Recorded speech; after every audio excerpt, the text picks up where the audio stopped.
Now we are joined by our one featherweight champion, Tan Le. A reminder, if you have a question, then please raise your hand or we will open your microphone. We're going to go to our first media question, which comes from Nick Atkin of South China Morning Post. Nick, go ahead. I was shocked, to be honest, how quick it was.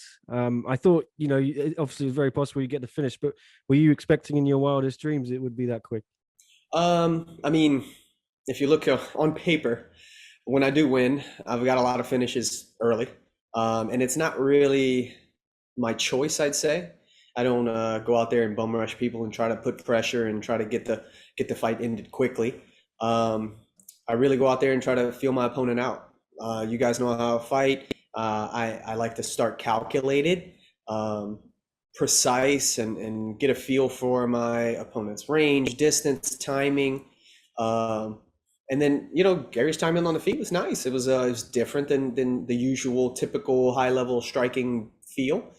So that was cool to feel from him. And then when he started to get the bite, and obviously he pulled to his footlock position.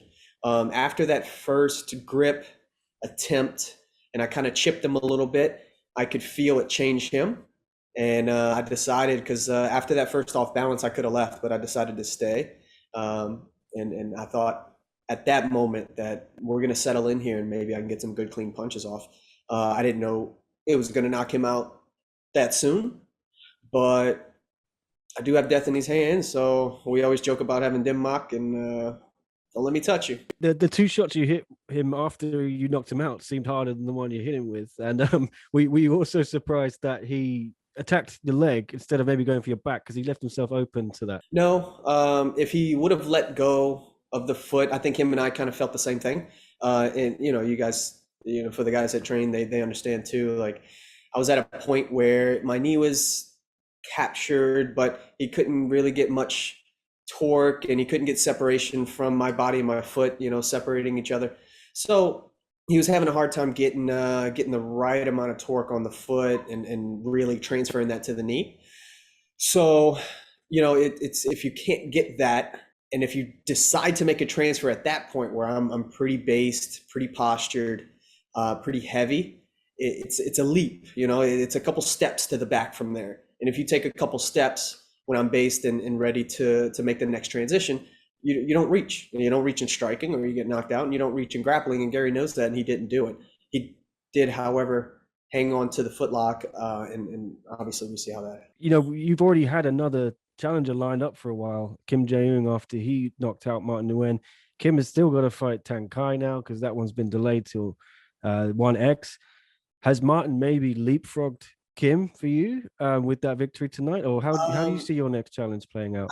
I think that's up to the boss man. I don't think, honestly, he made a leap. The performance was awesome. I enjoyed watching it. Like, I'm like a fan of his almost. I like watching him fight. But I don't quite know how that works in Chatri's eyes and the rankings and all that good stuff. But if I had to sit down and be the guy to make the decision, I think Kim has earned his spot, and obviously he took this fight, so we'll see how that plays out. But I don't know if Thanh Khai would jump Martin. Now that if he wins, that adds a little hiccup in there, right? So we got like a little three-way race. So if they want to spend a couple minutes, a couple fights trying to figure out that positioning, I'm cool with it. But I want to get a quick turnaround. And whether I got to go up and wait or whether I have to find another opponent, I'm trying to defend this thing. So ASAP. Sorry, I forgot to ask. Where do you see yourself now as pound for pound in one? Top 3, top 5? I don't think. For me, this is gonna sound arrogant or whatever, but you've got to be a believer in yourself, or you'll never get one of these things, right? But before I started with the organization, I was number 1. In my head, that's where you got to be if you're going to be a fighter that's going to reach a high level and do crazy things in this sport. So I was number 1. I still am number 1, and I'll always be number 1 until somebody proves me wrong. But as far as on paper goes, man, I don't even know if I've done enough to be in the top 2 or 3. Who knows? I don't know. I don't really pay attention to stuff like that. I'm here for me, my family. I'm here to be the best version of myself. This gives me the biggest challenges to do so. I honestly, I could have brought that fight from the ground to the feet, I think, sooner than the finish, just to get back to the feet and do more striking stuff because Tong Lee's a striker. But I'm trying to be the best version of me. So at that moment, my grappling felt good against his.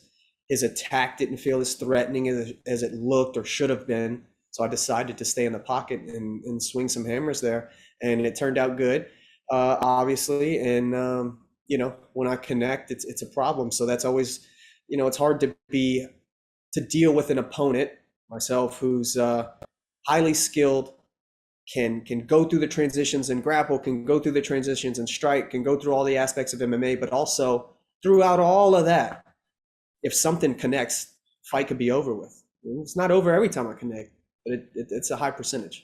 So that's a weird little dangerous mix I got going on, and I think that puts me pretty high on some lists. Tan, I think this was touched upon in your exchange with Mitch, but we do have a text question from Luisa Morales from Philippine Star, who asks, another fight, another finish. Now that you've defended the belt, do you finally feel like a world champion? I felt like a world champion before I was a world champion. I felt like a world champion when I beat an extremely good fighter in Martin. And this, still feel like a world champion. I didn't need this. I don't need that first defense that everybody talks about. When you take it from a guy who's done so many things in the sport, almost had 3 belts at one time. I mean, I don't even need to discuss that. The dude's done some stuff. He's very good. And when I beat him, I was a world champion. So, yeah, that's my take on it. Nick already touched on this a little bit, but we got another question coming from the nation Thailand, who asked, you asked for a quick turnaround. Martin Nguyen won tonight. Kim Jae-wong and Thanh Kai fight at 1X. Who among those names interests you the most? They all interest me. I kind of answered a little bit where I'm not quite sure how that shuffle's going to happen depending on who wins that number 1 contender fight. But I think the winner of that fight will have a high chance, especially if it's Kim. Obviously, I think he's the one. If he if he ends up losing, I think him and Martin are, Thanh Kai and Martin have a little shuffling to deal with, and we got to figure that part out. But obviously, I've expressed my willingness to fight Martin again because he was such a good champ and he's held the belt for so long. I thought we were going to do a rematch. That didn't work out, and he took a loss. So I think the winner of this number 1 contender match might be the next one in line. We're going to go to our next question, which comes from Dylan Bowker of Sportskeeda. Dylan, go ahead. And I was just curious too, though, because, you know, like with you being a Ryan Hall, BJJ brown belt, like obviously the finish manifested from strikes, but how much of the positional awareness from the jiu-jitsu training kind of lent itself to that finish, you think? That none of those strikes happen without that, like not even close. It all starts with base positioning, understanding the position, understanding the threats, understanding how to move your body in a way that relieves some of the pressure and then put some of the pressure on him and his lock, and then putting myself in a position and like understanding where to go next in order to land solid punches. Nobody has better ground and pound in this game than Ryan Hall, and y'all haven't got to see it yet. One day you'll see it, I'm sure. But I'm just trying to steal some of his stuff, and I guess you saw some of it. Yeah, absolutely. One of the big talking points heading into this fight from you was the idea of like cross-promotional champ versus champ fights. Like you seem like you very much have a strong level of confidence in general, but is it even further emboldened following that victory you just had? I mean, it grows every day because of training, who I train with, who I learn from. My coaches here, even today, my brother Vin Lee, the best fighter you've never heard of, and my dad, the best coach you've never heard of. Been coaching me since I was a little baby, running around doing crazy stuff. Like, but you know, my family's so awesome, and it's just that in confidence and in my belief in my system and the guys around me and the guys I choose to put around me, and the pieces that they've helped me put together and I've put together, and my team has helped me brainstorm about how to put together. Like, it doesn't have to do with fights and performances. I know how good or bad I am. My team knows how good or bad I am. We know that we belong here with something like this, more than one, more than two, more than just these words. We've got other organizations that those champs need to come find out what's happening. You know what I mean? So we've got a lot to work to do. We're not done, not even close, but we have to get these cross promotion events going. Otherwise, we're not going to know who the best in the world is at each individual weight. We need to get all these guys together, and we need to prove what we can do. Let's get these featherweight champs together. If some organization doesn't want to throw their hat in a name, then be gone with them. Put the rest of the guys up together. Let's do these big fights. Let's do this for the fans. Let's do this for the organizations. This sport can grow when things like this happen, and that's what we're trying to do. I love martial arts. I love mixed martial arts. I do it because I love it, and that's what's going to get that sport to grow. Getting all these guys involved, right? And then we'll find out who the best in the world is. And then if somebody else who didn't want to put their name in before wants to put their name in after, then cool, so be it. We'll take you out too. But we have to move in the right direction. And just lastly for here, I mean, you talked about the involvement of your dad and your brother and everything like that. Like, are you going to be celebrating with them post-fight here? Like, what are the post-fight celebration plans here? A lot of time in the room talking, reviewing video. We've already talked about some of the things that we got to fix. That's number one on the list always. When I won the belt, after defending the belt, the next 20 fights or whatever I do, it's always, how can we get better? Because that's the whole point of doing all of this. How can I perform better? What do we need to do to make that happen? But man, it's just enjoying the moment, enjoying my time with these guys, man. They have to leave tomorrow to go back to do normal life stuff, right? That's why I do this, so they won't have to go back and do stuff like that.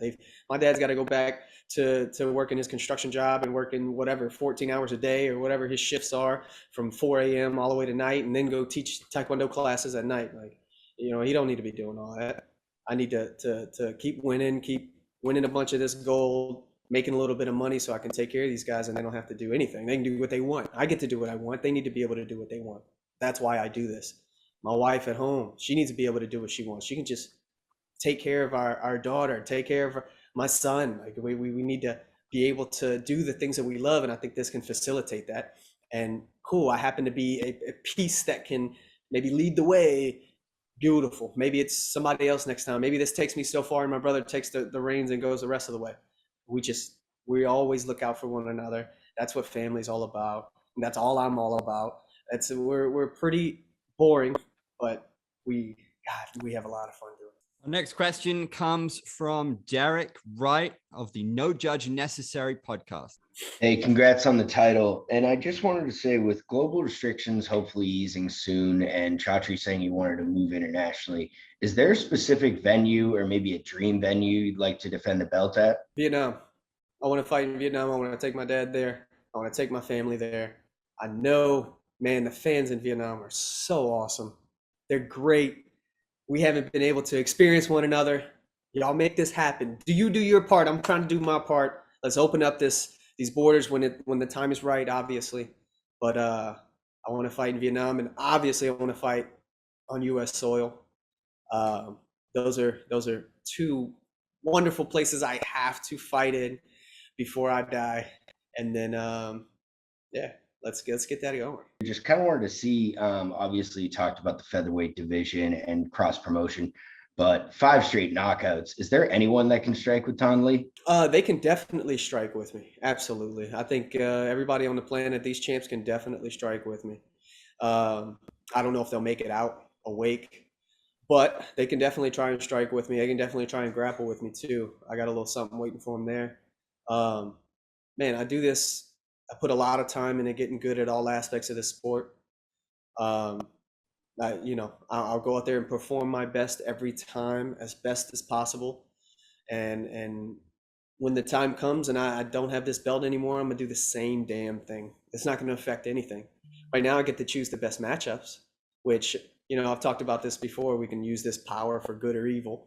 I can just coast, get some guys I think I match up good with, get a couple wins, get some paychecks, get a couple belts to hang up at the gym wall, or I can use it for what I think is good and get the toughest, baddest dudes on the planet. That's why I wanted to fight Garry. That's why I wanted to fight Martin again after I won, because these dudes are dangerous. They can put me away in an instant. That's why I do this, to fight the baddest dudes. So this is the whole point of all of this.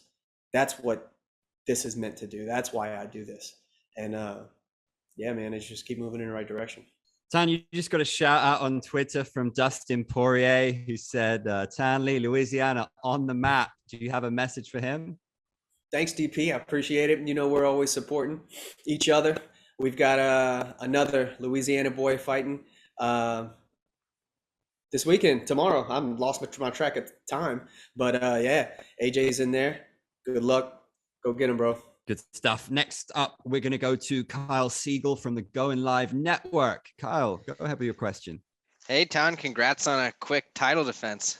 Thank you. Thank you. I appreciate it. Of course, against one of the best, leg lock submission artists in the world. Your defense was just perfect. Was that something, you and Ryan Hall, your camp, you guys just put yourself in bad positions? Yeah, absolutely. Unfortunately, Ryan Hall, Adam Benny, my brother Vin Lee, God, everybody at the gym back home, they put me in these bad positions way too many times than I'd like. I get there a lot, unfortunately, because they're really good at putting me there. But the more time you spend there, the better you get. So it's a lot of contribution from the team. My coach Sean Gayton at Mid City, Jason Broussard with our Friday drilling sessions, my brother Vin Lee, obviously, but also at 50-50, such a well-versed team. I mean, I can't name everybody, I'm sorry, but you've got Ryan Hall, his black belt, Adam Benny, and those guys, main two coach insight pieces, his wife Jen Hall as well, but those guys just put me through these positions, helping me understand the positions, helping me understand what that guy on the other side is trying to do to me. That's I don't know if you've ever heard Ryan Hall speak or teach, but this man, whatever he has in here, he does such a good job of putting it in your brain. He gets you to understand it so well. He's done it. This is a hard wall to crack, but he's done a really good job of getting me to understand more and more every day. So yeah, if you haven't heard him teach, you should go get his DVDs, ryanhallonline.com. He's got sales and stuff going on, but he's going to teach you how to do really good shit. That's why they call him the Wizard, right? Yeah. And then, one just posted an Instagram post with you saying, Christian, Oak, let's do it.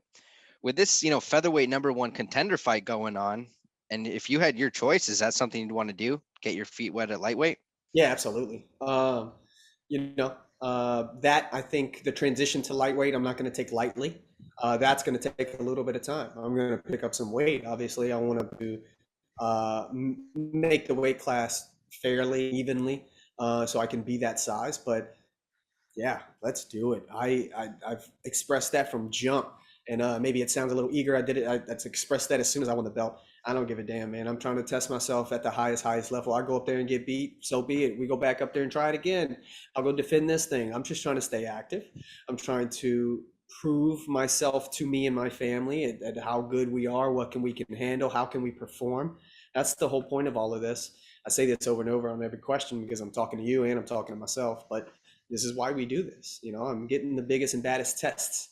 If I could fight in every weight class, I would. If I can go down and look at Lineker, he did a great job tonight. I'd love to go down there. I don't think my body can make that cut. So I guess that's out the question, but we're looking at options and we're looking at different divisions, obviously, but those guys are such good martial artists. They do, obviously I think have a really, really, really good chance against those guys. And I'd like to test that out because I could be wrong. We'd like to see. Champ, congratulations. Another classic for the highlight reel. It's been a pleasure. Thanks for joining us. Thank you. I appreciate it, guys.